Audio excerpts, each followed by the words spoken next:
In any vinyasa flow, you will do sun salutations. And I'm going to break this down actually into two parts. And this is the first part of the sun salutation. If you haven't watched the previous clips, I highly recommend you go back, and it will break down each of these postures that I'm about to refer to.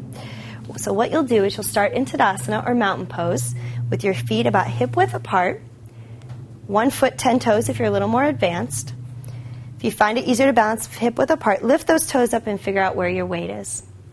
You can either start with your hands out in regular mountain pose or in Anjali Mudra, which is prayer position at your heart center. Then on an inhale, you slowly scoop your arms up and towards the ceiling. You can touch your hands or just keep them about shoulder width apart. It just depends where your range of motion is in your shoulder joints. On an inhale, you'll come up. On an exhale, you'll slowly fold forward. If you can't touch the ground, you can keep your hands on your shins or on your knees, taking care not to lock back through those knees, really relaxing down. And on an exhale, come into your forward bend. On an inhale, you're going to slowly arch up. And on an exhale, you're slowly going to fall forward. On your next inhale, you're going to bend those knees if you can't touch your hands down and push your feet back into a plank position or a high push-up position. The important thing to remember about this is that your tush isn't too high in the air and that you're actually in an even position. If you feel too much pressure in the hands, make sure to push weight out through the backs of your heels.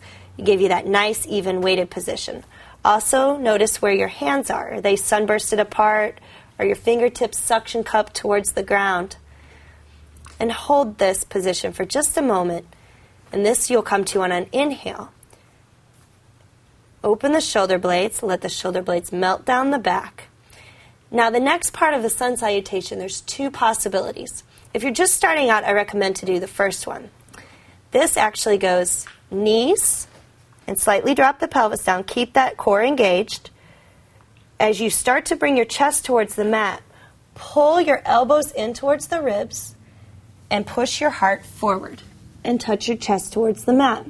Your butt will be in the air, and then you almost touch your chin, and then you scoop everything forward, scoop the heart forward, keep those elbows hugged in, and come to Bhujagasana or Cobra. Your fingers are still on the ground, and keep your chin slightly tucked. Feet are resting on the floor. The important point to remember about this is you don't want to look up towards the ceiling. You actually want to look more in front of you.